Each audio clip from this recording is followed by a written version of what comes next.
রাজীব ফখরুল দুই ভাইয়ের ত্রাসের রাজত্ব অভিযোগেও মামলা নেয় না পুলিশ। মাফিয়াতন্ত্রের বিরুদ্ধে প্রশাসনিক ব্যবস্থা জরুরি বলছে টিআইবি। যুক্তরাষ্ট্রের বাজারে কমছে বাংলাদেশি তৈরি পোশাক রপ্তানি, ভিয়েতনামের দাপট পাত্তা দিতে নারাজ ব্যবসায়ীরা। রোনাল্ডোর ঢাকা সফর নিয়ে কাদের ফখরুলের পাল্টাপাল্টি বক্তব্য, আস্থার সংকট উত্তরণের বার্তা ছিল বলছেন বিশ্লেষকরা।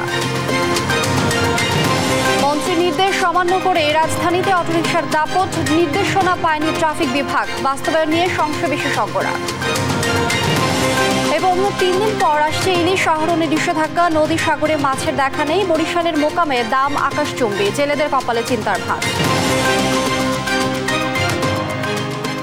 দেখছিলেন শিরোনাম সংবাদ সকালে, সঙ্গে আছি আমি লিনিয়া আফরোজ।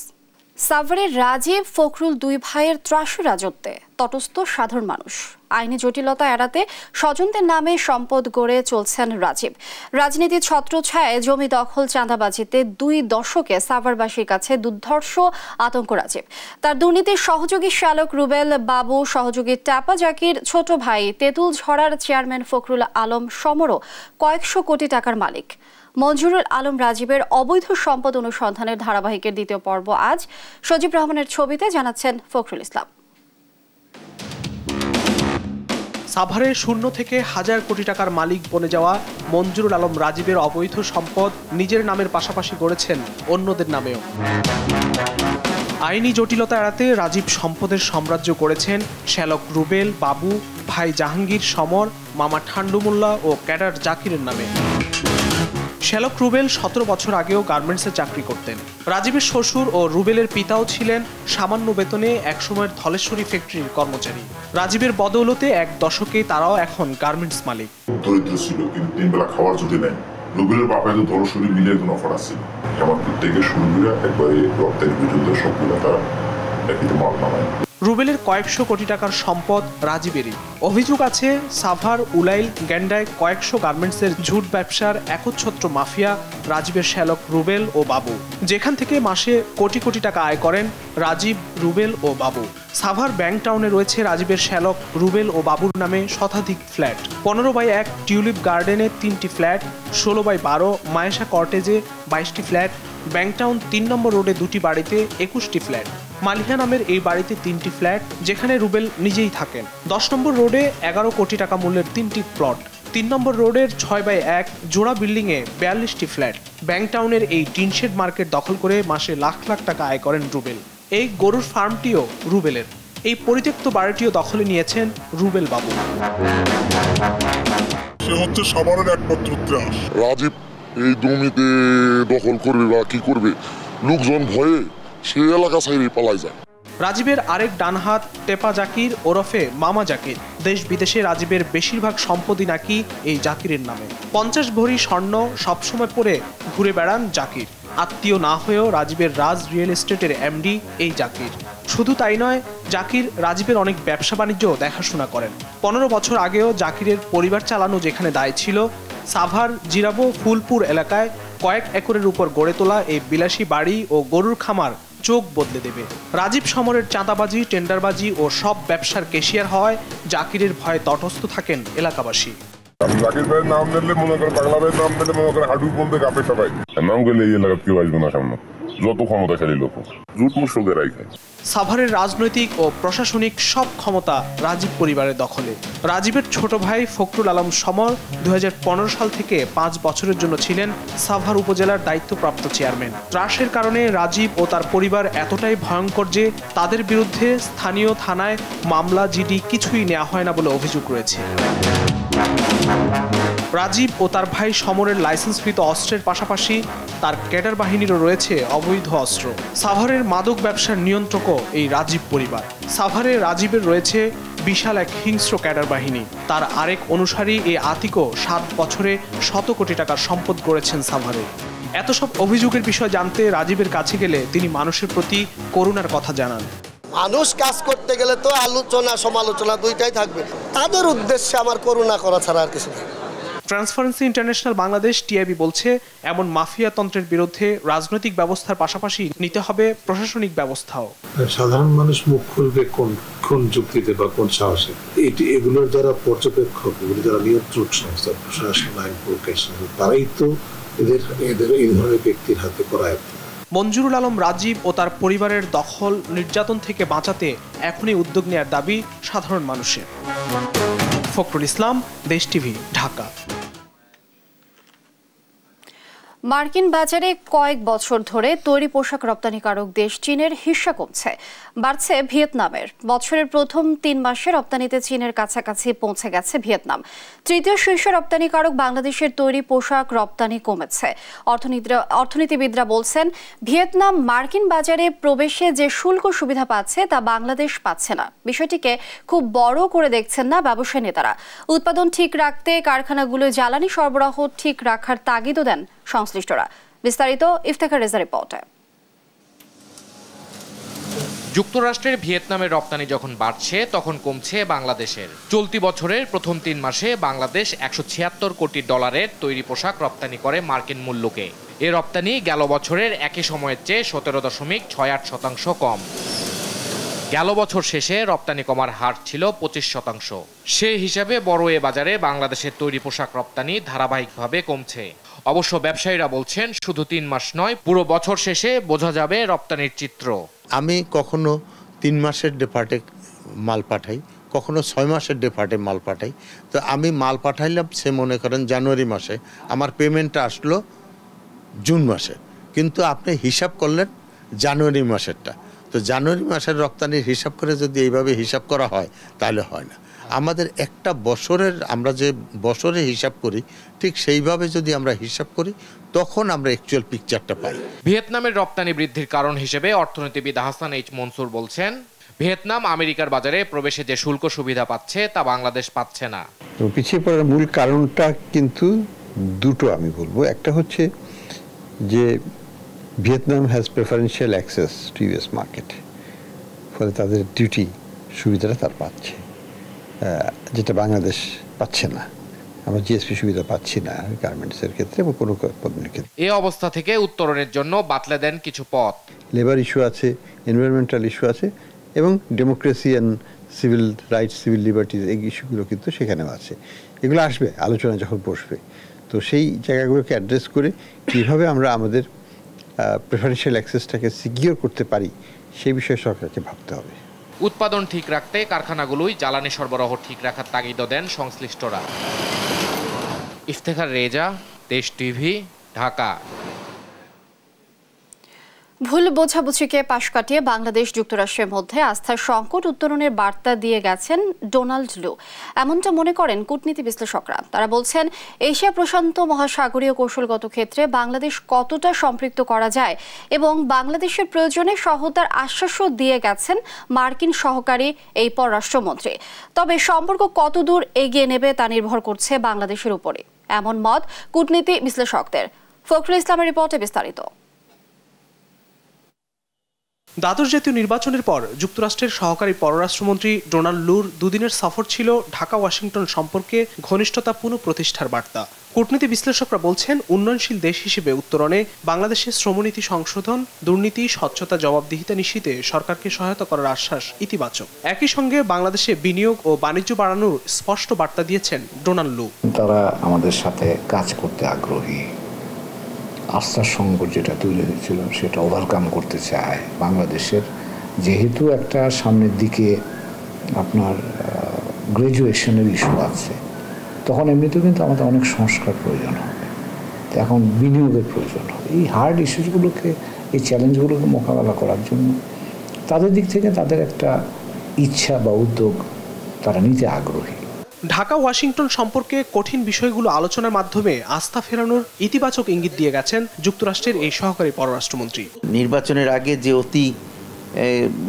অতিরিক্ত যে অ্যাটেনশন তারা বাংলাদেশকে দিয়েছিল, তাতে একটা দুই দেশের সম্পর্কের মধ্যে একটা বিব্রতকর পরিস্থিতি সৃষ্টি হয়েছিল। আস্থার ঘাটতি তৈরি হয়েছিল, সেই ঘাটতিটাকে পূরণ করে রিবিল্ড করা, রিবিল্ড দি ট্রাস্ট।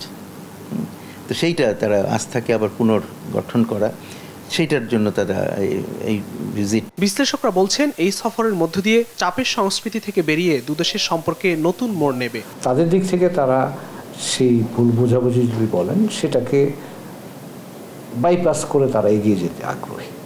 আমি যদি সেখানে যেতে চাই, সামনে যাওয়া যাবে। আর যদি আমি না যেতে চাই তাহলে আগের যে নেগেটিভিটি ছিল সেখান থেকে বের হয়ে আসার যেহেতু চেষ্টা, যেভাবেই হোক চেষ্টা করা হয়েছে ওনাদের দিক থেকে আবহটাকে ইতিবাচক রাখার চেষ্টা করা হয়েছে, যাতে দুই দেশের বন্ধুত্বকে যাতে এগিয়ে নিয়ে যাওয়া যায়। কূটনৈতিক চ্যালেঞ্জ মোকাবিলা করে সক্ষমতার সঙ্গে এগিয়ে যাবে বাংলাদেশ, এমন আশা কূটনীতি বিশ্লেষকদের। ফখরুল ইসলাম, দেশ টিভি, ঢাকা। ডোনাল্ড লুর বক্তব্যের মাধ্যমে যুক্তরাষ্ট্রের সাথে বাংলাদেশের সম্পর্ক বুঝতে পারা যায়, এমন মন্তব্য করেছেন আওয়ামী লীগের সাধারণ সম্পাদক ওবায়দুল কাদের।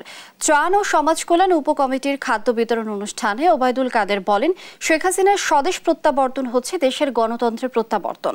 তৌফিক মাহমুদ মোল্লার রিপোর্ট। 17 মে আওয়ামী লীগ সভাপতি প্রধানমন্ত্রী শেখ হাসিনার স্বদেশ প্রত্যাবর্তন দিবস উপলক্ষে খাদ্য সামগ্রী বিতরণের আয়োজন। আওয়ামী লীগের ত্রাণ ও সমাজ কল্যাণ উপকমিটি এই অনুষ্ঠানের আয়োজন করে। প্রধান অতিথি হিসেবে যোগ দেন দলের সাধারণ সম্পাদক ওবায়দুল কাদের। প্রধান অতিথির বক্তব্যে আওয়ামী লীগ সাধারণ সম্পাদক বলেন, শেখ হাসিনা দেশে ফিরেছিলেন বলেই গণতন্ত্র মুক্ত হয়েছে, যুদ্ধাপরাধী ও মানবতা বিরোধী অপরাধের বিচার হয়েছে। শেখ হাসিনার স্বদেশ প্রত্যাবর্তন আমাদের গণতন্ত্রের প্রত্যাবর্তন। শেখ হাসিনার স্বদেশ প্রত্যাবর্তন স্বাধীনতার আদর্শের প্রত্যাবর্তন। শেখ হাসিনার স্বদেশ প্রত্যাবর্তন মুক্তিযুদ্ধের মূল্যবোধের প্রত্যাবর্তন। কথা বলেন ডোনাল্ড লুর সফর নিয়ে। ডোনাল্ড লুর বক্তব্যের পর ফখরুল সাহেবের বক্তব্যকে মূল্যহীন বলেও দাবি করেন ওবায়দুল কাদের। যুক্তরাষ্ট্রে কথা বলেছেন অবস্থান, সেই অবস্থান ব্যাখ্যা করেছেন যুক্তরাষ্ট্রের একজন সহকারী মন্ত্রী। এখানে তিনি যে কথা বলেছেন, এরপরে ফখরুল সাহেবের যে বক্তব্য, এই বক্তব্যের কোনো মূল্য নেই। পরে মাদ্রাসাতে খাদ্য সামগ্রী বিতরণ করেন আওয়ামী লীগ সাধারণ সম্পাদক। তৌফিক মাহমুদ মুন্না, দেশ টিভি, ঢাকা। বিদেশিদের দিকে না তাকিয়ে দেশের মানুষের অধিকার দেশের মানুষকেই আদায় করে নিতে হবে বলে মন্তব্য করেছেন বিএনপির মহাসচিব মির্জা ফখরুল ইসলাম আলমগীর। তিনি অভিযোগ করেন, মুক্তিযুদ্ধে সহযোগিতা করলেও ভারত বরাবরই বাংলাদেশকে নিয়ন্ত্রণ করতে তৎপর। বিস্তারিত সাইফুল রিপনের প্রতিবেদনে। ফারাক্কা লং মার্চ দিবস উপলক্ষে ভারতীয় আগ্রাসনের বিরুদ্ধে রুখে দাঁড়ানোর আহ্বান নিয়ে জাতীয় প্রেস ক্লাবে আলোচনা সভার আয়োজন করে ভাসানী অনুসারী পরিষদ। আলোচনায় স্বাধীনতা পূর্ব সময়ে পাকিস্তানিদের হাতে দেশের যত মানুষ হত্যা হয়েছে, স্বাধীনতা উত্তর সময়ে তার চেয়ে বেশি মানুষ সীমান্তে ভারত মেরেছে অভিযোগ করে বক্তারা বলেন, ভারতের বাংলাদেশের প্রতি অবজ্ঞা ও অবিচারের একমাত্র প্রতিবাদের পথ দেশে গণতন্ত্র প্রতিষ্ঠা করা। পাকিস্তান দ্বারা যতটা নিষ্পেষিত হয়েছি, যতটা অত্যাচারিত হয়েছি, যতটা শোষিত হয়েছি, তার চেয়ে অনেক বেশি এই স্বাধীন দেশে বসে ভারত দ্বারা শোষিত হই, ভারত দ্বারা অত্যাচারিত হই। আজকে বাংলাদেশে গণতন্ত্র নেই কেন, তার জন্যও কিন্তু ভারতকেই দায়ী করতে হবে। আজকে বাংলাদেশের সীমান্তে মানুষ খুন হচ্ছে কেন, সেটার জন্যও কিন্তু ভারতের বিএসএফ দায়ী। আজকে বাংলাদেশের নদীর পানিগুলো শুকিয়ে ফেলা হচ্ছে কেন, তার জন্যও কিন্তু ভারত দায়ী। নেতারা বলেন, বর্তমান সরকারের সাথে দিল্লির অশুভ আতাত দেশে দুর্যোগ সৃষ্টি করেছে। আমার দেশে নির্বাচন হবে, ভারত ওখানে বলে আমার সিকিউরিটি প্রশ্ন বিবেচনায় রেখে নির্বাচন করতে হবে। সে কে? আমার দেশের জনগণ ভোট দেবে কাকে? আমার দেশের মানুষ ঠিক করবে। বিএনপি মহাসচিব মির্জা ফখরুল ইসলাম আলমগীর বলেন, ভারতের সাথে দেশের জনগণের স্বার্থে অবস্থান নিতে ব্যর্থ হয়েছে সরকার। আমাদের প্রতিবেশী, যার কাছে আমরা স্বাধীনতার তাদের ভূমিকার জন্য আমরা অবশ্যই আমাদের ধন্যবাদ এবং কৃতজ্ঞতা আমরা প্রকাশ করেছি সবসময়। তারপরে আমরা যে লক্ষ্য করেছি, তারা সবসময় বাংলাদেশকে একটা নিয়ন্ত্রণের মধ্যে রাখার জন্য তারা সবসময় তাদের সকল কর্মকাণ্ডকে পরিচালনা করেছে। যে সরকার এখন আছে, সেই সরকার পুরোপুরিভাবে একটা নতজানু সরকার। তারা কখনোই বাংলাদেশের জনগণের স্বার্থে সে একটা প্রকৃত স্ট্যান্ড নেওয়া, সেই স্ট্যান্ডটা তারা নিতে ব্যর্থ হচ্ছে। উন্নয়নের নামে সরকার মাফিয়া রাষ্ট্র প্রতিষ্ঠা করেছে বলেও অভিযোগ করেন বিএনপি মহাসচিব। আজকে এমন একটা সরকার দখলদারিত্ব নিয়ে ক্ষমতায় বসে আছে, যাদের একমাত্র কাজ হচ্ছে যে তারা তাদের স্বার্থ এবং তাদের প্রভুদের স্বার্থকে রক্ষা করার জন্য তারা আজকে জনগণের উপর নির্যাতন নিপীড়ন চালিয়ে যাচ্ছে। এই সরকারকে টিকিয়ে রাখার জন্য একটা গোষ্ঠী তৈরি করা হচ্ছে, যে গোষ্ঠীগুলো এই তথাকথিত উন্নয়ন থেকে সবচেয়ে বেশি আপনার বেনিফিশিয়ারি হয়েছে। মাফিয়া রাষ্ট্র তৈরি করা হয়েছে। নিজেদের কাজ নিজেদেরই করতে হবে উল্লেখ করে মির্জা ফখরুল বলেন, সবাই ঐক্যবদ্ধ হলে জনগণের আকাঙ্ক্ষা পূরণে কোনো শক্তি ঠেকিয়ে রাখতে পারবে না। একত্র হয়ে সাইফুল রিপন, দেশ টিভি, ঢাকা। সড়ক পরিবহন মন্ত্রী ও ঢাকার 2 মেয়রকে পাত্তাই দিচ্ছেন না ব্যাটারি চালিত যানবাহনের চালকেরা। কঠোরভাবে নিষেধাজ্ঞার পরদিনেই ঢাকায় বুক ফুলিয়ে দাপিয়ে বেড়াচ্ছে এসব যানবাহন। পুলিশের ট্রাফিক বিভাগ বলছে অটোরিকশা পুরোপুরি বন্ধ এমন কোনো নির্দেশনা তারা পাননি। আর বিশেষজ্ঞরা বলছেন সিদ্ধান্ত নেয়ার চেয়ে বাস্তবায়নই বড় চ্যালেঞ্জ। বিস্তারিত নিয়াজ বর্ষেদের প্রতিবেদনে। তারা পা উঁচু করে পূর্ণ দমে এই রিক্সা বলেন আর অন্য বাহন বলেন ব্যাটারি চালিত তারা চালাতে থাকেন। এসব ব্যাটারি চালিত গাড়ি না চলে এ ব্যাপারে শুধু নিষেধাজ্ঞা আরোপ নয়, এগুলো চলতে যাতে না পারে সেই ব্যবস্থা করতে হবে। এমন কঠোর নির্দেশনা আসে বুধবার বিআরটিএর উপদেষ্টা পরিষদের সভায়। পরদিন এ চিত্র রাজধানীর গুরুত্বপূর্ণ অনেক সড়কে। কে শোনে কার কথা? মন্ত্রীর নিষেধাজ্ঞা এভাবে অমান্য করে দাপিয়ে বেড়াচ্ছেন এসব যানবাহনের চালকরা। চালকদের অনেকে বলছেন নির্দেশনার কোনো তথ্য জানা নেই তাদের। তবে এরকম নির্দেশনা আগেও পেয়েছেন তারা, কিছুই হয়নি। এরকম তো প্রত্যেক বছরই বলে। আসলে কি বন্ধ করে দেওয়ার জন্য বলে না গরিবের মারানোর জন্য বলে? কারণ এই কথা বলার পরেই রিক্সা ধরে বেশি বেশি। না জানি না, না না আমরা তো গরিব মানুষ, অটো রিক্সা বন্ধ করে দিলে আমরা কি করে খাবো?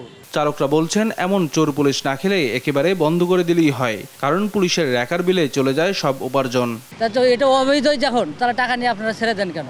আমাদেরকে যদি ধরে আবার 600 টাকা র্যাকার বিল দাও। পুলিশে ধরলে 600 দেওয়ার লাগে, হ্যারে ধরলে 100 দেওয়ার লাগে, হ্যারে ধরলে 50 দিতে। এই টাকাটা তো আমাকে এই রইদে পইরা গাইমে পরে টাকাটা কামাইতে হয় স্যার। এই যন্ত্রণা করে বন্ধ করে দিই। যাত্রীরাও মানছেন দুর্ঘটনা রোধে এইসব অটোরিকশা বন্ধ করা উচিত। মেন সমস্যা হলো ব্রেক, ব্রেক ঠিক নেই আর বেশি গতিতে চলে। এই যে আমি মনে করি ওদের একটা কর্মসংস্থান করার পরে একটু উঠায় দিই। আসলে বর্তমানে অটো রিকশা যেইভাবে চলাচল করতেছে এটা খুবই রিস্কি। ট্রাফিকের অতিরিক্ত কমিশনার বলেন এখনো পর্যন্ত এ ধরনের কোনো নির্দেশনা তারা পাননি। আমাদের কাছে এখনো ওই মিটিংয়ের যে মিনিটস বা যে এজেন্ডা সেটা কিন্তু আমরা এখনো পাইনি। পেলে সেখানে আপনার কি কোন প্রেক্ষিতে আলোচনা হয়েছে, সেক্ষেত্রে যে যদি বন্ধ করতে হয় তাহলে এটা কতদিনের মধ্যে বন্ধ করতে হবে, যে কোন পদ্ধতিতে বন্ধ করতে হবে সেই ব্যাপারে হয়তো বিস্তারিত জানতে পারলে আমরা তখন সেই ব্যাপারে আশু পদক্ষেপ নিতে পারবো। শুধু ঘোষণার মধ্যে সীমাবদ্ধ না থেকে নির্দেশনা বাস্তবায়নে কার্যকর পদক্ষেপ নেওয়ারও পরামর্শ বিশেষজ্ঞদের। বন্ধ করার জন্য বিজ্ঞান ভিত্তিক পথটা ফলো না করে আমি একবারে হার্ড লাইনে চলে গেলাম, এবং আমি বলবো অতীতেও জিরো টলারেন্সের এরকম অনেক কথাই বলা হয়েছে, আমরা কিন্তু অর্জন করতে পারিনি। সো আমি বলবো এই ধরনের ভারী কথা বলার আগে আমাদের সক্ষমতাটা দেখা উচিত, আমরা কি আদৌ এটা বাস্তবায়ন করতে পারবো কিনা। তো সেই হিসাবে আমি বলবো সিদ্ধান্ত কঠিন, সিদ্ধান্ত অনেক ভারী, কিন্তু এটা অর্জন করার জন্য আমি বলবো না সক্ষম হবে। নিয়াজ মুর্শিদ, দেশ টিভি, ঢাকা। সংবাদ সকালে আরো যা থাকছে। খুলনার সড়কে অবাধে দাপিয়ে বেড়াচ্ছে ফিটনেসবিহীন 600 গাড়ি। যাত্রী ভোগান্তির পাশাপাশি প্রায় ঘটে দুর্ঘটনা।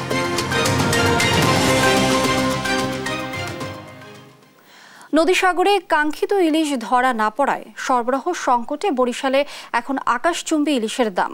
আকার ভেদে প্রতি কেজি ইলিশ বিক্রি হচ্ছে 1650 থেকে 2800 টাকা পর্যন্ত। এতে একদিকে যেমন ক্রেতাদের ক্রয় ক্ষমতা হারিয়েছে, অন্যদিকে মাছ ধরা না পড়ায় বিপাকে জেলেরাও। এদিকে আগামী 20 মে থেকে সাগরে মাছ আহরণে নিষেধাজ্ঞা আসে এই অঞ্চলের জেলেদের কপালে এখন চিন্তার ভাঁজ। সহকর্মী শফিক মুন্সির রিপোর্ট। ইলিশের প্রজনন সুরক্ষায় মার্চ এপ্রিল 2 মাস নদ নদীতে বন্ধ ছিল মাছ শিকার। এদিকে আগামী 20 মে থেকে সাগরে মাছ ধরায় আসছে 65 দিনের নিষেধাজ্ঞা। গত বছর এ সময় দক্ষিণাঞ্চলের সর্ববৃহৎ পাইকারি মাছের বাজার বরিশাল পোর্ট রোড মৎস্য আড়তে প্রচুর ইলিশের সরবরাহ থাকলেও এবার চিত্র একেবারেই ভিন্ন, ধরা পড়ছে না কাঙ্ক্ষিত ইলিশ। সরবরাহ কম থাকায় এবার চড়া ইলিশের দাম। বাজার ঘুরে দেখা যায় 500 গ্রাম ওজনের ইলিশের কেজি 1670 টাকা, যা গত বছর ছিল 950 টাকা। গতবার 800 গ্রাম ওজনের ইলিশ 1200 টাকায় মিললেও এবার বিক্রি হচ্ছে 2350 টাকায়। আর 1 কেজি ওজনের ইলিশে গুনতে হচ্ছে 2800 টাকা, যা গতবারের চেয়ে 1300 টাকা বেশি। ইলিশের এমন আকাশচুম্বী দামে ক্রয় ক্ষমতা হারিয়েছেন সাধারণ ক্রেতা, তাই খালি হাতেই ফিরতে হচ্ছে অনেককে। বিক্রেতার দাবি সরবরাহ কম থাকায় বাধ্য হয়ে বিক্রি করতে হচ্ছে বেশি দামে। কেমনে থাকবে সামর্থ্য, ওই মাছ যদি চাই 1200 টাকা কেজি।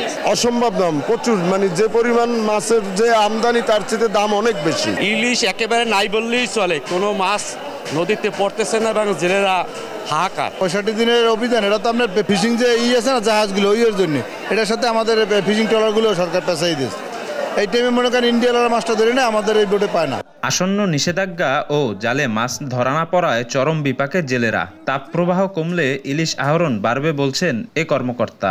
নদীতে পানি কম থাকার জন্য বা হচ্ছে যে তাপমাত্রা বাড়ার জন্য মাছের বৃদ্ধিটাও কম হয়েছে, মানে মাছ অস্বস্তিতে হয়েছে। তো সেই কারণে মাছের আনাগোনা কম এবং জেলেদের জালে ধরা পড়ছে কম। তো আমরা আশা করছি যে বৃষ্টি যদি আসে এবং নদীর প্রবাহটা যদি বাড়ে, তাহলে সাগর থেকে মাছ মাইগ্রেশন করে উপরে আসবে এবং জেলেদের জালে মাছ ধরা পড়বে। সারা দেশের 6টি ইলিশ অভয়াশ্রমের 5টি দক্ষিণাঞ্চলের নদ নদীতে। বরিশাল অঞ্চলের 4 লাখ জেলের মধ্যে 1,46,029 জন জেলে সমুদ্রে ইলিশ শিকারে নিয়োজিত বলে জানিয়েছেন মৎস্য অধিদপ্তর। শফিক মুন্সি, দেশ টিভি, বরিশাল। মাছ ও মাংসের বাজার দর বিস্তারিত জানাতে গাজীপুর থেকে সরাসরি যুক্ত হচ্ছেন সহকর্মী নজরুল ইসলাম। নজরুল, মাছ মাংসের বাজারে অস্থিরতার কারণ কি আর দাম নিয়ে কি বলছেন ক্রেতা বিক্রেতারা, বিস্তারিত জানাবেন।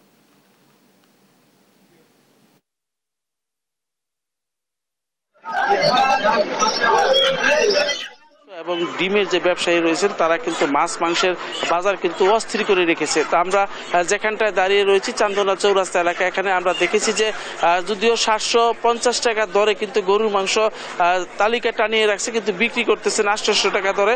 তো এইভাবে মুরগি কিন্তু আজকের বাজারে এক এক দোকানে এক একভাবে বিক্রি হচ্ছে, অর্থাৎ মনিটরিং না থাকার ফলে কিন্তু এই সমস্ত বাজারগুলোতে যে যার মতো করে নিচ্ছেন। তো আমি যদি একটু দেখাতে চাই, এখানে কিন্তু চৌরাস্তার যে বাজারগুলো রয়েছে সেই বাজারে আজকে মুরগির যে বাজার রয়েছে সেই মুরগির বাজারে কিন্তু আপনার 220 টাকা থেকে 30 টাকা দরে কিন্তু ব্রয়লার মুরগি বিক্রি হচ্ছেন এবং পাশাপাশি যে দেশি মুরগি রয়েছে সেগুলো কিন্তু আরো অধিক দামে বিক্রি করছেন এবং বেশি দামে বিক্রি করছেন। সোনালী মুরগি যেগুলো এগুলো 360 টাকা দরে বিক্রি করছেন এবং দেশি মুরগি কিন্তু বিক্রি হচ্ছে 600 থেকে 700 টাকা দরে। তো এইভাবেই কিন্তু গাজীপুরের বাজারগুলোতে আমরা দেখেছি যে মুরগির ব্যাপক চাহিদার সাথে সাথে কিন্তু তারা নানাভাবে কিন্তু এই বাজার ব্যবস্থাকে অস্থির করে রেখেছেন এবং আপনারা জানেন যে সারা বছর এই বাজারে বিভিন্ন অজুহাতে, অর্থাৎ বৃষ্টি, গরম, খরা এই সমস্ত কিছু মাথায় রেখেই তারা বৃদ্ধি করছেন। এখন বলছেন যে গরমের কারণে উৎপাদন কমে গেছে, এই কারণে বৃদ্ধি করা হয়েছে মাংস এবং আপনার ইসের দাম, ডিমের দামও কিন্তু আপনার 50 টাকা হালি আজকে বাজারে রয়েছে। তো আপনি জানেন যে এই সমস্ত বাজারের কারণে অস্থির হয়ে রয়েছে গাজীপুরের বাজারগুলো, কোনোভাবেই কিন্তু কমছে না বাজার পরিস্থিতি। তো আমি যদি একটু দেখাতে চাই আপনাকে, চৌরাস্তা বাজারে কিন্তু আপনার এই অবস্থা বিরাজ করছে। এখানে কিন্তু আপনার মাছেরও কিন্তু মানে বৃদ্ধি পেয়েছে, অর্থাৎ 40 থেকে 60 টাকা কেজিতে বৃদ্ধি পেয়েছে, অর্থাৎ সব ধরনের মাছই কিন্তু বৃদ্ধি পেয়েছে দাম। এবং মুরগির পাশাপাশি কিন্তু গরুর যে গোশত রয়েছে সেটা নিয়ে তো নানা অভিযোগ রয়েছে সাধারণ ক্রেতাদের। তারা বলছেন যে গরুর মাংসর রোগা এবং অসুস্থ গরু কিন্তু জবাই করে সেটা মানুষের কাছে বিক্রি করা হচ্ছে এবং এখানে কিন্তু অসুস্থ যে গরু রয়েছে সেই গরুর মাংস কিন্তু আপনার বেশি দামে বিক্রি করছেন। এখানে কিন্তু যে প্রাণী সম্পদ কর্মকর্তা রয়েছেন তাদের নিয়ম হলো সে প্রাণী সম্পদ কর্মকর্তার উপস্থিতিতে কিন্তু গরু জবাই হবে, সেটা নিয়মের মধ্যে চলবে, সিটি কর্পোরেশনের যেটা নিয়ম। কিন্তু এখানে কিন্তু আমরা দেখেছি যে প্রাণী সম্পদ কর্মকর্তার আসাও না এবং কোনো খোঁজ খবরও নেই, কিন্তু দিব্যি গরু জব চলতেছে এবং প্রতিটি দোকানে কিন্তু গরুর সাইনবোর্ডে কিন্তু আপনার গরুর দোকানের সাইনবোর্ডে কিন্তু মূল্য তালিকা টানিয়ে রেখেছে 750 টাকা, কিন্তু মূলত 750 টাকা বিক্রি হচ্ছে না, 800 টাকা ধরেই বিক্রি হচ্ছে, এমনটাই জানিয়েছেন সাধারণ যে ক্রেতা রয়েছেন তারা। তো আমরা সবগুলো বাজারেই ঘুরে দেখেছি যে আজকে যে শুক্রবার, আজকে বাজারে কিন্তু মুরগির বাজারেও কিন্তু আপনার এই জায়গায় 220 টাকা ধরে 30 টাকা ধরে বিক্রি হতো। অর্থাৎ আমরা দেখেছি প্রতিটি দোকানে কিন্তু মূল্য তালিকা থাকার কথা, সেই মূল্য তালিকা কিন্তু আমরা পাইনি। এভাবেই কিন্তু বাজার পরিস্থিতি অস্থির করে রেখেছে। তো সাধারণ ক্রেতারা বলছেন যে বাজারে যে মনিটরিং, প্রশাসনের যে শক্ত মনিটরিং চাচ্ছেন তারা, তাহলে যদি বাজার পরিস্থিতি নিয়ন্ত্রণ হয়। এভাবেই কিন্তু গাজীপুরের বাজারগুলো থেকে ঘুরে দেখেছি আমরা যে বাজার পরিস্থিতি মানুষের ক্রয় ক্ষমতার বাইরে রয়েছে। লিনিয়া, এই ছিল আমার কাছে গাজীপুর চৌরাস্তা বাজার থেকে সর্বশেষ। নজরুল, ধন্যবাদ আপনাকে। দর্শক, বাজার পরিস্থিতির খবরাখবর জানাচ্ছিলেন সহকর্মী নজরুল। এবার শাকসবজির বাজার দর বিস্তারিত জানাতে নোয়াখালী থেকে যুক্ত হচ্ছেন সহকর্মী মাওলা সুজন যুক্ত হচ্ছেন। সুজন, বাজারে সবজির দাম কেমন দেখছেন, বিস্তারিত জানাবেন। লিনিয়া, আপনি যেমনটি বলছিলেন নোয়াখালীতে আজকে সবজির বাজার নিয়ে, তো সকালবেলা থেকেই নোয়াখালী সবজির বাজার ঘুরে যে চিত্র দেখা গিয়েছে, আসলে বাজারে প্রচুর সবজি রয়েছে, তারপরও দেখা যাচ্ছে যে দাম অনেক বেশি রয়েছে। শীতকালীন কিছু সবজির সাথে গ্রীষ্মকালীন সবজিতে বাজার ভরপুর, তারপর দাম অনেকটা ক্রেতাদের নাগালের বাইরে, বিশেষ করে নিম্নবিত্ত এবং নিম্ন মধ্যবিত্ত শ্রেণীর নাগালের বাইরে দাম বলছে ক্রেতারা। একই সঙ্গে ক্রেতারা আরো অভিযোগ করেছেন যে কিছু কিছু সবজির দাম যেভাবে চাওয়া হচ্ছে, আসলে এটি তাদের পক্ষে কিনেটা অনেকটা অসম্ভব হয়ে দাঁড়িয়েছে। তো আমি এখন, আমার সাথে কিছু সাধারণ ক্রেতা রয়েছে, আমি এখন তাদের সাথে কথা বলবো যে আজকে আপনি তো আসেন বাজারে করতে, কেমন দেখছেন বাজারের দাম, সবজির দাম? প্রতি সপ্তাহে বাজার করতে আসি। আজকে কাঁকরোল 120 টাকা করে কেজি, তারপর আপনার ছড়া 120 টাকা, আপনার চিচিঙ্গা আছে 60 টাকা, এরপরে আসে আপনার ঢেঁড়স 40 টাকা। কোনটা মানুষের সাধ্য আছে, স্বাদ নেই, স্বাদ আছে সাধ্য নেই। ক্রয় ক্ষমতার ভিতরে আছে কিনা সবজির বাজার? ক্রয় ক্ষমতার ভিতরে কিছুই নেই। এ প্রসঙ্গে আমি আরেকজন ক্রেতার সাথে কথা বলবো, তিনিও একই অভিযোগ করেছেন। আপনার কাছে সবজির দাম কি কেমন মনে হচ্ছে, বা ক্রয় সীমার ভিতরে আছে কিনা? না, ক্রয় সীমার বাইরে, আমাদের নাগালের বাইরে। আমরা যারা সাধারণ মানুষ, আমাদের আয়ের সাথে ব্যয়ের কোনো অ্যাডজাস্ট হচ্ছে না। ফ্যামিলি, সংসার, ছেলে মেয়ের লেখাপড়া সবকিছু নাগালের বাইরে। এবং সবজির দাম সামান্য ছড়ার দাম হচ্ছে 120 টাকা, ওই কাঁচামরিচ 200 টাকা কেজি। ধন্যবাদ। তিনি যেমনটি বলছিলেন যে আসলে সবজির বাজার যেভাবে চড়া হচ্ছে, দিন দিন অনেকটা তাদের নাগালে বাইরে চলে যাচ্ছেন। তারা যে সীমিত ইনকাম, এই সীমিত আয়ের সাথে তারা সঙ্গতি রেখে বাজারের সাথে চলতে তাদের কষ্ট হচ্ছে। একই সাথে আজকে যে বাজার পরিস্থিতি হচ্ছে যে কাঁচা মরিচের কেজি ইতিমধ্যে ডাবল সেঞ্চুরি, অর্থাৎ 200 টাকা পার হয়েছে। একই সাথে অন্যান্য কিছু সবজি রয়েছে খুব চড়াভাবে। তো এই প্রসঙ্গে আমি একজন সবজি বিক্রেতার সাথে কথা বলবো, যে তার কাছে জানতে চাইবো হঠাৎ করে সবজির বাজার কেন বাড়তির দিকে রয়েছে, বা কেন হঠাৎ বেড়ে গেছে সবজির দাম? সবজি সরবরাহ কম আর ক্যারিং খরচ বেশি, সবজি উৎপাদন কম, এই কারণে বৃষ্টি কম আর গরম বেশি কারণে সবজি গাছ জ্বলে যায়, খেতে সবজি উৎপাদন কম হয়। যেমনটি বলছিলেন এই বিক্রেতা, তিনি বলছেন যে বাজারে সবজির দাম সরবরাহ কম, কিন্তু বাজারে প্রচুর সবজি দেখা যাচ্ছে, তারপরে তিনি বলছেন সরবরাহ কম। একই সাথে তিনি আরেকটা অভিযোগ করেছেন, পরিবহন খরচ এবং শ্রমিক খরচ মিলিয়ে তাদেরকে সবজি কিনতে হচ্ছে। তো সেই কিনা দামের সাথে সামঞ্জস্য রেখে তারা খুচরা বাজারে সবজি বিক্রি করছেন। লিনিয়া, এই হচ্ছে নোয়াখালী থেকে আমার কাছে আজকে সর্বশেষ। সুজন, ধন্যবাদ যুক্ত হবার জন্য আমাদের সঙ্গে। দর্শক, সবজির বাজার দর পরিস্থিতি জানছিলাম সহকর্মী সুজনের কাছ থেকে। দেখছেন সংবাদ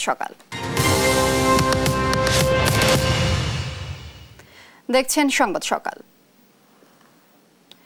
শেখ হাসিনার স্বদেশ প্রত্যাবর্তন দিবস আজ। প্রায় 6 বছর নির্বাসিত জীবন কাটিয়ে 1981 সালের এই দিনে স্বদেশে ফিরে আসেন তিনি। এদিন সারা দেশ থেকে আসা লাখো মানুষ তাকে স্বাগত জানান। ভালোবাসে সিক্ত হন বঙ্গবন্ধু কন্যা। 75-এ সপরিবারে বঙ্গবন্ধুকে হত্যার পর দেশের বাইরে থাকায় প্রাণে বেঁচে যান 2 বোন শেখ হাসিনা ও শেখ রেহানা। বিদেশে অবস্থান করার সময় 1981 সালে ঢাকায় অনুষ্ঠিত আওয়ামী লীগের জাতীয় সম্মেলনে শেখ হাসিনাকে সভাপতি নির্বাচিত করা হয়। এরপরই ওই বছরের 17 মে বিকেল 4:30টায় ইন্ডিয়ান এয়ারলাইন্সের একটি বিমানে তিনি দিল্লি থেকে কলকাতা হয়ে তৎকালীন ঢাকা কুর্মিটোলা বিমানবন্দরে এসে পৌঁছান শেখ হাসিনা।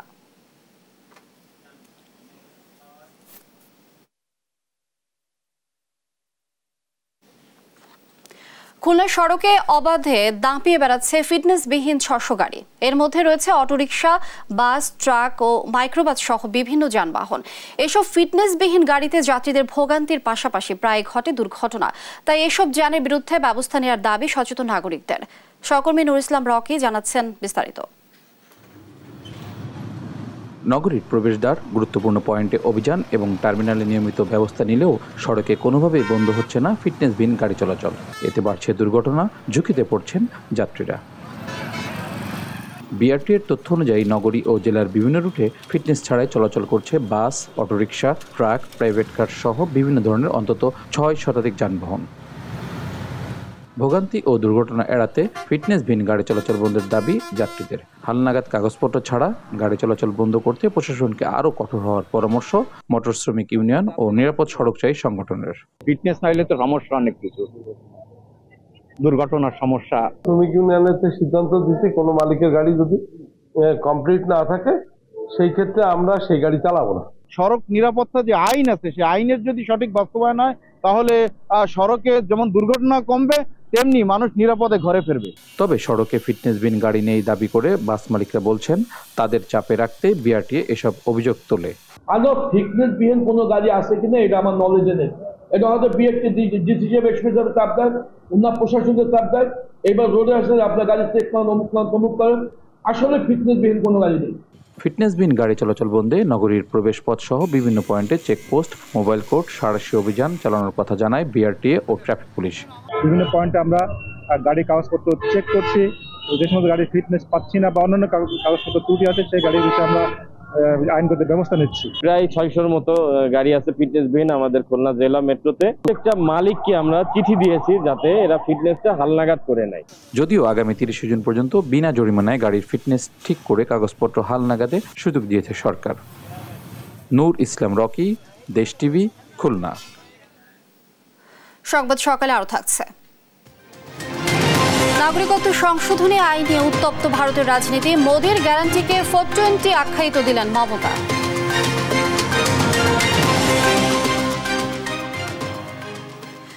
চামড়া শিল্পে মানমাত্রায় কোনো ছাড় দিবে না পরিবেশ মন্ত্রণালয়। যদি কোনো দূষণ হয় সেক্ষেত্রে ব্যবস্থা নেওয়া হবে বলে জানিয়েছেন পরিবেশ মন্ত্রী সাবির হোসেন চৌধুরী। এমনকি চামড়া শিল্পে পরিবেশ বান্ধব বিনিয়োগ করার আহ্বান জানান তিনি। বিস্তারিত জানাতুল মোহনার প্রতিবেদনে। তৈরি পোশাক খাতের পর দেশের দ্বিতীয় বৃহত্তম রপ্তানি পণ্য হিসেবে পরিচিত চামড়া শিল্প 2022-23 অর্থ বছরে $122 কোটি চামড়া ও চামড়াজাত পণ্য রপ্তানি হয়েছে। তবে সম্ভাবনাময় এই খাতকে আরও কাজে লাগিয়ে দেশের অর্থনীতিতে চামড়া শিল্পের ভূমিকা আরও বেশি হতে পারত। কিন্তু দেশের বেশিরভাগ tannery leather working group LWG এর সনদ না পাওয়াতে ইউরোপের মার্কেটে সরাসরি চামড়া বিক্রি করতে পারছে না বাংলাদেশ। কিভাবে চামড়া শিল্পের রপ্তানি বৃদ্ধি করা যায় এবং একই সাথে কত দ্রুত লেদার ওয়ার্কিং গ্রুপ LWG সনদ পাওয়া যায় তা নিয়ে উচ্চ পর্যায়ের আলোচনার আয়োজন করে ইউরোপীয় ইউনিয়ন। উঠে আসে ট্যানারি খাতে শুধুমাত্র দূষণ নয়, একই সাথে প্রযুক্তিগত, আর্থিক ও সামাজিক বিষয়েও নজর বাড়াতে হবে। সো সাস্টেনেবল লেদার সেক্টর যদি আমরা চাই তাহলে শুধুমাত্র পলিউশনের কথা বললে চলবে না, এটা টেকনিক্যাল, এনভায়রনমেন্টাল, সোশ্যাল কথাগুলো বলতে হবে।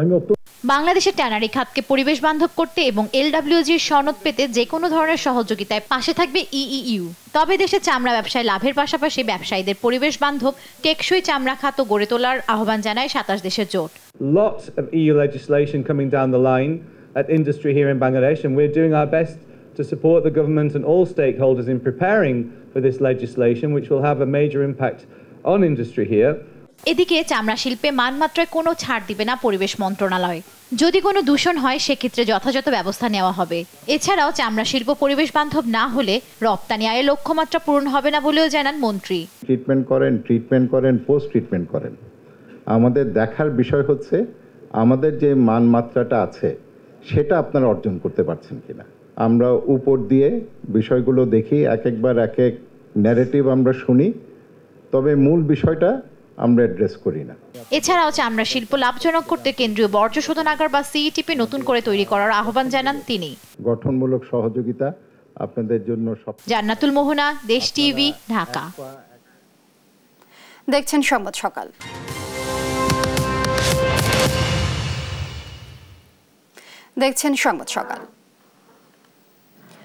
কুষ্টিয়ার বাজারে মুরগির দাম নিয়ে চলছে তুলকালাম কাণ্ড। যে যেভাবে পারছেন হাঁকাচ্ছেন দাম। খামার থেকে বাজার হাত বদলে বেড়ে যাচ্ছে দাম। খামারিরা লাভবান না হলেও অস্বাভাবিক মুনাফা লুটছেন বড় বড় ব্যবসায়ীরা। মুরগির বাজারে বড় বড় ব্যবসায়ীদের সিন্ডিকেটের দৌরাত্মে অসহায় সাধারণ ভোক্তারা। ইরফান রানার ক্যামেরায় কুষ্টিয়া থেকে নাহিদ হাসান তিতাসের রিপোর্ট।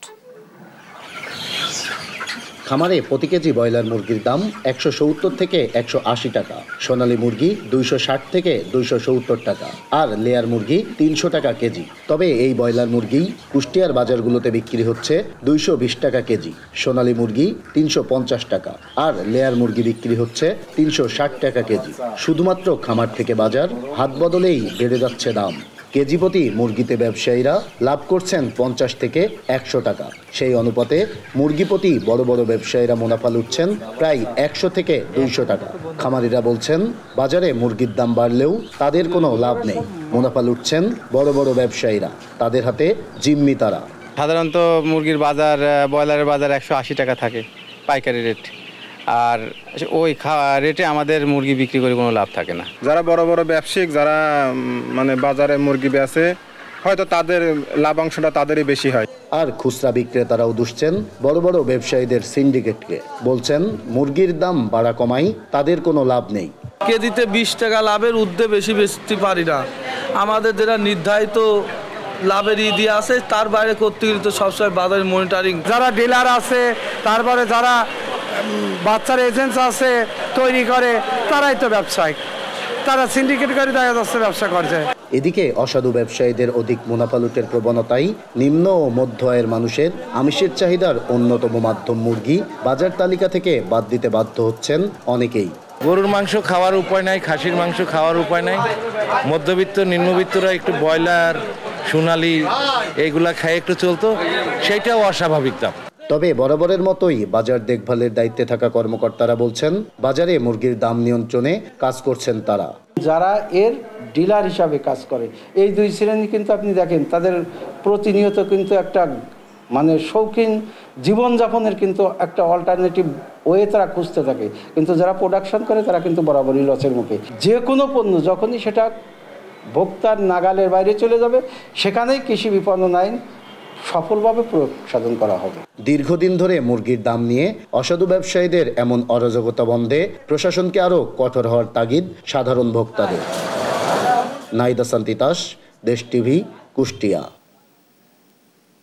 দেখছেন সংবাদ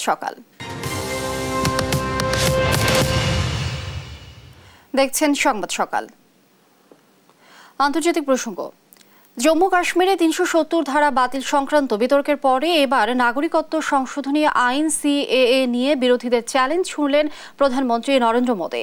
সিএএ তার অন্যতম গ্যারান্টি বলে উল্লেখ করেন তিনি, আর মোদীর গ্যারান্টিকে 420 বলে আখ্যায়িত করেন পশ্চিমবঙ্গের মুখ্যমন্ত্রী মমতা বন্দ্যোপাধ্যায়। এদিকে মমতাকে বিশ্বাস না করার আহ্বান জানিয়েছেন কংগ্রেস নেতা অধীর রঞ্জন চৌধুরী। আরও জানাচ্ছেন রায়হান কবির শুভ্র। ভারতের লোকসভা নির্বাচনে বিশেষ গুরুত্ব পেয়ে আসছে উত্তরপ্রদেশে সংখ্যালঘু অধ্যুষিত জেলা আজমগড়। বৃহস্পতিবার ভোটের প্রচারে আজমগড়ে যান প্রধানমন্ত্রী নরেন্দ্র মোদী। অংশ নেন নির্বাচনী জনসভায়। সমাজবাদী পার্টি এবং কংগ্রেসের মতো দলগুলো সিএএ ইস্যুতে মিথ্যাচার করছে দাবি করে তিনি বলেন, যে কোনো মূল্যে সিএএ হবে। मोदी की गारंटी का मतलब क्या होता है? सीएए कानून है। कांग्रेस की सरकारों ने भी और उनके साथियों ने भी इन पर जुल्म करने में कोई कमी नहीं रखी। একই দিন পশ্চিমবঙ্গের তমলুকে জনসভা করেন পশ্চিমবঙ্গের মুখ্যমন্ত্রী মমতা বন্দ্যোপাধ্যায়। এ সময় প্রধানমন্ত্রীকে গ্যারান্টি বাবু কটাক্ষ করে মমতা বলেন, মোদির গ্যারান্টি 420। তার মানে গ্যারান্টি বাবু 420 গ্যারান্টি গ্যাস বেলুনের থেকেও বড় gas balloon. No guarantee. Mamata বলেন, কংগ্রেস নেতৃত্বাধীন ইন্ডিয়া জোট সরকার গঠন করলে তাতে সরাসরি যোগ না দিয়ে বাহির থেকে সমর্থন দেবে তৃণমূল। বুধবার চুচুড়ার জনসভা থেকে এমন ইঙ্গিত দেন তিনি। এ বক্তব্যকে পাত্তা না দিয়ে মমতাকে বিশ্বাস না করতে আহ্বান জানান কংগ্রেস নেতা অধীর চৌধুরী। मैं उनसे भरोसा नहीं करते, गठबंधन छोड़ के भागी उन्होंने, उनकी बातों पे कोई भरोसा नहीं। अगर बीजेपी की तरफ ज्यादा भारी रहे तो उस तरफ भी जा सकते। मुझे उनके ऊपर कोई भरोसा नहीं कि गठबंधन तोड़ने वाली মমতা ব্যানার্জি। এদিকে লোকসভা ভোটের মধ্যেই নাগরিকত্ব সংশোধনী আইন CAA অনুযায়ী আবেদনকারীদের প্রশংসাপত্র বিলি শুরু করেছে মোদী সরকার। রায়হান কবির শুভ্র, নিউজ ডেস্ক, দেশ টিভি। এবার খেলার সংবাদ।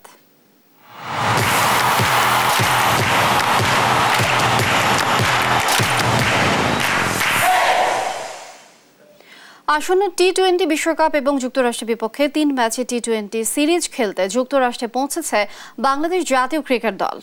শুক্রবার বাংলাদেশ সময় ভোর 4:20 টেক্সাসের হিউস্টনের জর্জ বুশ আন্তর্জাতিক বিমানবন্দরে অবতরণ করে টাইগারদের বহনকারী বিমান। বিশ্বকাপ শুরুর আগে প্রস্তুতি হিসাবে টেক্সাসের স্বাগতিকদের বিপক্ষে 3 ম্যাচে টি-20 সিরিজ খেলবে বাংলাদেশ। 21 মে 3 ম্যাচ সিরিজের প্রথম ম্যাচে মুখোমুখি হবে দুদল। সিরিজের বাকি দুটি ম্যাচ অনুষ্ঠিত হবে 23 ও 25 মে। 8 জুন শ্রীলঙ্কার বিপক্ষে ম্যাচ দিয়ে শুরু হবে টাইগারদের বিশ্বকাপ মিশন। এর আগে বুধবার রাত 1:40 এমিরেটস একটি ফ্লাইটে যুক্তরাষ্ট্রের উদ্দেশ্যে রওনা হয় বাংলাদেশ দল।